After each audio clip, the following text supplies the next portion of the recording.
be honest, every collector wants a light gun. Never is the connection between player and screen stronger than when it's through the barrel of a G-Con 45. Most light gun... There's a f***ing fly in here. Most light gun games are in the vein of the on-rails classic Time Crisis, a game where you shoot bad guys and save the president or whatever. However, if you're like me, then that's not enough to satisfy you. You want something to really test your skills. You want the good stuff. You want mini games. The Point Blank Trilogy. A gold standard in light gun games and an exhaustive collection of gun challenges, dripping in Japaneseness. And then there was its spookier cousin, Ghoul Panic, which turned pixels into polygonal... And then there's its spookier cousin, Ghoul Panic, which turned pixels into polygonal poltergeists. And won't stay there, it stayed up this time. And of course, then there's Rescue Shot. I don't have Rescue Shot. And neither do the Americans. If you wanted to get the most out of your gun con, then these were the games to get. Indeed, if minigames were what you wanted, then Namco was your only supplier, until this came out. What about Simple Series 1500 Volume 63? What about it? It was released as a budget game in Japan, and, well, you can tell, can't you? I mean, the word generic gets bandied about a lot in video games, but the cover of your game is literally a target and a title. And it's not a very good title at that. I mean, Ghoul Panic, Point Blank. Fly again.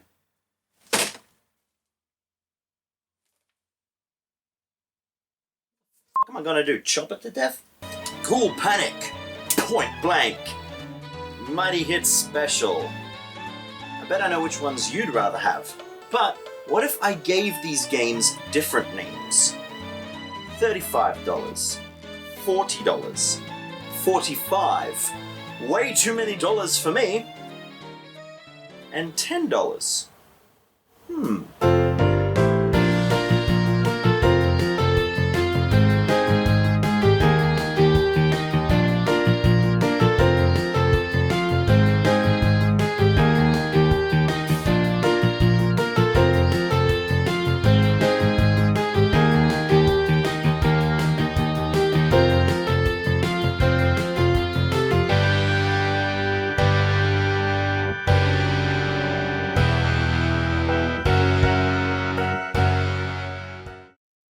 Well, here it is. A game the internet forgot. Well, nearly forgot. It's been pretty hard to dig up information on this game and its prequel, Mighty Hits. Not so special.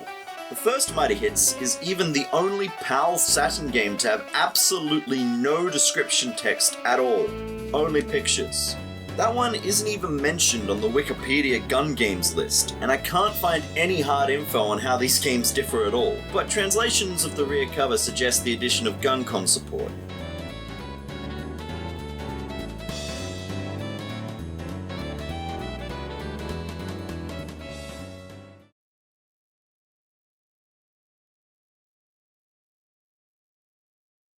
Check, please. So the idea here is to see if this game can hold up alongside the likes of Namco's catalogue at a quarter of the price. And to do that, we need to choose our weapon. Well, that's not gonna work. Or that. Ooh. Ah. Oh. Actually, you know, I think we need a control, a baseline for testing light gun games. And to that end, I can't really think of anything that fits the bill better than the good old G-Con 45. Before we take a look at Mighty Hit Special, let's take aim at the competition.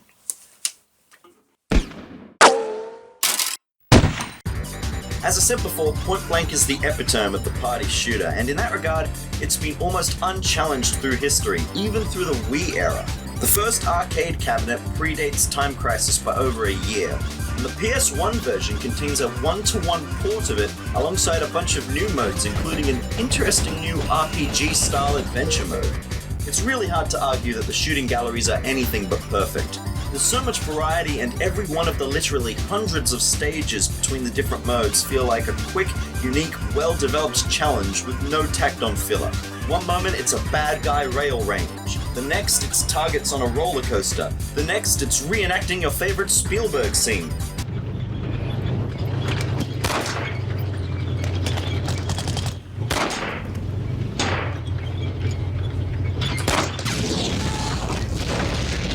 Described by Namco as being based on the exhilaration of shooting, and considering this game is all about just giving you cool stuff to shoot your toy gun at, I think that's a pretty apt description. Even the name is no nonsense, with the Japanese title simply being Gun Bullet. It's gonna be a hard one to beat, but remember, Mighty Hits doesn't need to be better, it just needs to be good enough for the price. So, let's take a look at this new challenger. One point in this game's favour right off the bat is the packaging presentation. The cover, while very generically designed, has some decent action going on with whizzing bullets which continue onto the reverse, a rarity for PS1 games. And the disc has the cool novelty of being a full-colour bullseye too. But you shouldn't judge a game by its cover, as the proverb goes, so let's see if it hits its mark. Holy shit, that was a good shot. JVC, the people who brought you videos. And the Super Star Wars games though, so it's not a complete write-off. Next we have a prologue cutscene where a cowboy out of Baldi's Basics is riding a giant-eyed motorbike horse through the desert into the town of Mighty Hits, pulling up to a saloon with the head of a reindeer on the wall. The Lego-headed barkeep and his patrons are quite distressed about this burly Buzz Lightyear-looking gentleman vandalizing the furnishings and using his mighty boot in an aggressive manner. All hope seems lost for calming this vague threat when the cowboy approaches and shoots him into pieces before his dramatic face reveal. So relieved is the red-headed girl type thing that she flings another customer out of the way across the room to give the mustachioed gunslinger a big sloppy one, causing his head and arms to fly off and his gun to discharge, with the bullet bouncing around, causing a metaphysical breakdown that collapses the saloon, bringing us to the title splash. Japaneseness. Check. Just a quick note, while I am playing this with a G-Com, which is a video synchronized light gun, this game is also compatible with so-called normal light guns, meaning that if back in the day you were unlucky enough to get lumped with a Hyper Blaster, this is the only light gun party game that you could get. And yes, I do mean Hyper Blaster, not Justifier, because this game is a Japanese and PAL exclusive. That's right, it's a game that yanks come. Who am I kidding? I've been demonetized since 2017. So it's a game set in the Wild West where you use your 6-iron to shoot typical cowboy things like toy trains, puzzle cubes, flying mackerel, and penguins. It's a double check. There are 30 galleries in total to choose from, and there's a cool flipbook thing that you shoot to stop, meaning that if you're quick enough, you can choose your favorite stages, in contrast with the purely random selections of Point Blank. The bonus rounds also have something similar where you shoot a playing card to get a random challenge, one of the few actual gameplay events linked to the supposed Wild West theme, because outside the prologue and epilogue videos and a little window dressing, the game really has nothing to do with it. This results in a lack of cohesion in the game as a whole, with the galleries just feeling randomly slapped together. I mean, yeah, one might be about shooting down a wanted poster on a spray-painted graffiti wall. But then you've got ones like this, where you're playing a cup and ball game with toy bunnies that look like the droid tanks out of Star Wars. And here's some bollocks, the bunnies start moving before the camera's even stopped. What's up with that? In Point Blank, all the context you need to understand the galleries is presented in front of you. William Tell, Bulldozer. Not the beast! And while there are moments of Japanese, it keeps it simple.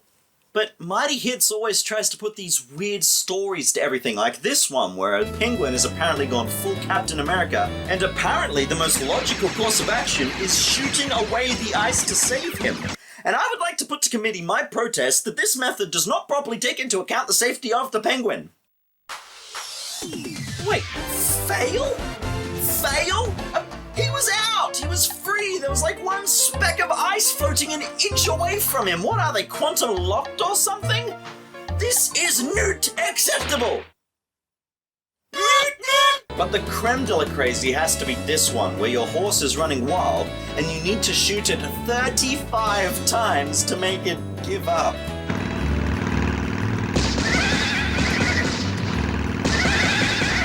Holy crap! It's possessed! And the screams! The screams! Oh god. Oh sweet lord.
Okay, let's not mince words here. This is horrible. I don't want to shoot a horse 35 times. In Point Blank, the only repeated shooting galleries were based on destroying something inanimate. But this is a living, breathing, death-fearing creature. See how it runs on its wheels. And see how it's running around makes it impossible to friggin' hit. In fact, I think one of this game's major pitfalls is the addition of 3D space to the shooting gallery formula. Tracking a target in 2 dimensions is engaging, but 3 starts to be a headache, and this is compounded by the often erratic motion of the moving targets. The point-blank spin-off game Ghoul Panic suffered a bit from this too, but it was mitigated by the snappier animations and more defined targets. Mighty Hits is often literally all over the place, and just causes sensory overload on top of the fact that polygon models just don't have the warmth of a pixel sprite. By the early 90s, developers knew how to get the most out of sprite-based artwork, but they were still getting to grips with models. And even by Ghoul Panic's release, they still had a way to go. That's not to say that more frantic, high-concentration games can't work. Again, Point Blank has plenty of examples, and these bingo and math ones have a certain mathletic style thrill to them. Side note, who remembers Mathletics? Oh man, that stuff was the original Fortnite. You could customize your avatar, compete with people all over the world. Oh man, that takes me back. But anyway, the difference here is that Point Blank makes you think through precise single shots, as opposed to Mighty Hits' constant large target blasting. What these games also represent is the closest thing that Point Blank has to a puzzle. Mighty Hits has an actually decent number of puzzle games, and they're probably the worst ones, taking too long and not really doing anything that couldn't be done on a normal controller. Also, I just want to quickly rant on this Simon Bell thing, because I do not believe it is made adequately clear that you need to hit the bells in the order shown in the instruction sequence. I didn't know what I was supposed to do. It was just annoying. I just had to stand around doing nothing for over half a minute. This game. One thing Point Blank is very good at is constantly presenting a large number of predictably moving targets. There's always something to shoot at, and you almost always know where it's going. Mighty Hits has long pauses with nothing to shoot, and often the gun is reduced to a glorified mouse pointer. There's also a distinct lack of hazard targets, encouraging you to adopt a more brainless spray and pray approach for most galleries. Also, I haven't mentioned it yet, but Mighty Hits' gun just doesn't feel as nice to shoot as Point Blank's, and it took me a while to work out why. With Mighty Hits, there's a nice loud gunshot, which you'd think is what you'd want in a gun game. But in Point Blank, the emphasis is less on the sound of the gun firing, and more on the target being destroyed. It's a subtle change, but it makes all the difference in how powerful your gun feels when you don't have feedback like vibration or simulated recoil. In Point Blank, your gun destroys what it shoots, but in Mighty Hits, the hits are, ironically, less mighty, because the bark is worse than its bite. Or would that be better than its bite? And that theme carries into the gallery design too. I was struck first by how much longer they were. In Point Blank, they're generally about 10 seconds or so, but with Mighty Hits, they're 30 or 40 seconds long, and that really slows the overall pace down. Whoa, that's a bit of an overcompensation, don't you think? And why such a random number? Well, it's a product of the difficulty system. All the galleries are presented in 3 difficulties, but the time limits and fail conditions are tweaked for each. The Pop Bottle game has different time limits, the Bell Simon game adds notes to the pattern, you have to hit a different number of bunnies, stuff like that. I guess it does the trick, but Point Blank goes the extra mile and makes completely different galleries for each difficulty level, so yeah, take that for what you will. Perhaps my favourite gallery in Mighty Hits was this one, where you have this line of targets that fall down, and you shoot one colour, but let the other fall. It's a game of patience and a steady trigger finger, as well as challenging your accuracy as the targets get further away. It feels like a real kind of shooting competition that would be impractical in reality, but perfect for a video game. On the flip side, you also have this. Mice, balls, cups. What? What? Why? How? I'm sorry to keep it up, but it is such an apt comparison. In Point Blank, you're always shooting a gun that shoots bullets that destroy whatever you point your gun at. But in Mighty Hits, fish are paralyzed. You remember patterns, solve puzzles, and the only thing you get to destroy is a wanted poster. The unresolvable issue here that sums up all my points is the overall lack of quality and refinement, known to all games journalists as polish, that Mighty Hits has to offer. On top of the technical issues, there's no cohesion to its theming. Well, there is in a way if you count Russian knockoff Toy Story 3 opening sequence via Baldi's Basics as a theme. Before and after each level, you're greeted by these characters that really do look like something out of Baldi's Basics. I know it's a stylized budget PS1 game, but so is this, and this, and this. And now Jesus! I'm trapped by these enchanted books. Well, come on, Harry, let's go. I guess it Draco can always be Malfoy. worse. Hello, Harry. It's me, Hagrid. Good to see you. There's this guy who's obviously the range safety officer. There's this guy who lives in a society. And then there's this guy who's just living his best life. I have no context for any of these guys. I don't know their names, I don't know why they're telling me to shoot things, and the FMVs don't do anything to clarify this. Are they toys? Are they people? Are they abominations?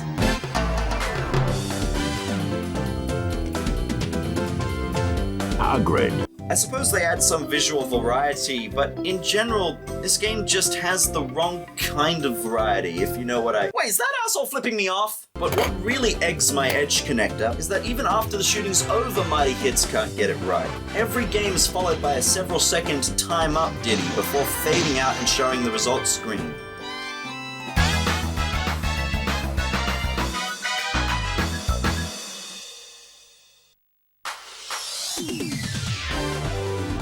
It might not seem that long, but it helps to either kill off any initial thrill you get from beating the challenge, or lets you stew over failure for just a little bit longer than you should have to. Point blank, it's literally 2 seconds on the edge of your seat, and bam, there it is. Job's a good one. Here's how well you did, moving on. Dual Panic needs a little loading screen, but even then, it gets it all out as quick as it can.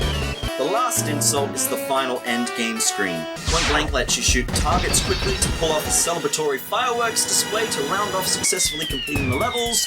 Mighty Hits, on the other hand,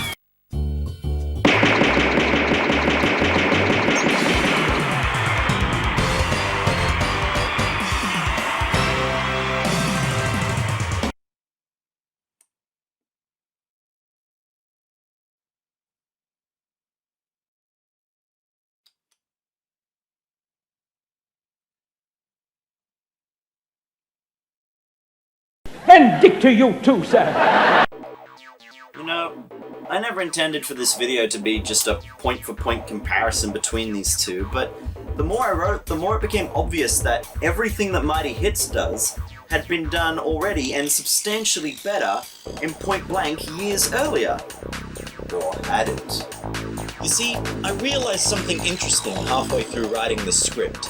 Mighty Hits Special came out in 1999, well after the first Point Blank game hit arcades in 94, and was ported to the PS1 in Japan with all its extra modes in 97, and the rest of the world in 98. But the original, non-special Mighty Hits came out on the PS1 and Saturn in 1996, making it the first ever console party shooter. And with that in mind, is it really fair to judge it so harshly considering it was a console pioneer of its genre? Well, yes. Not only did they release it without any real improvements, but look at it! Look at it! Look at it! This is something that should be judged. So ultimately, this is not a viable cheap replacement for Namco's offerings.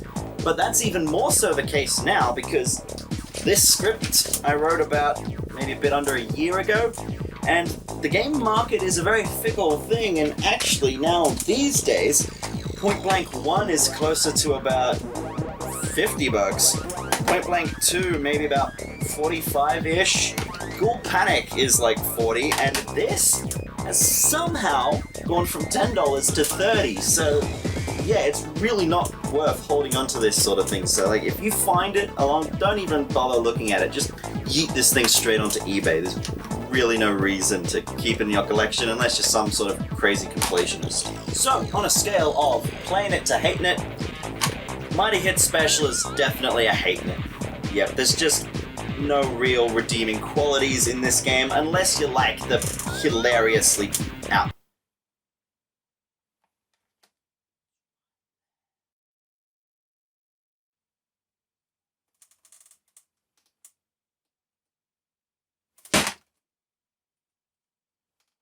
Ah, damn it.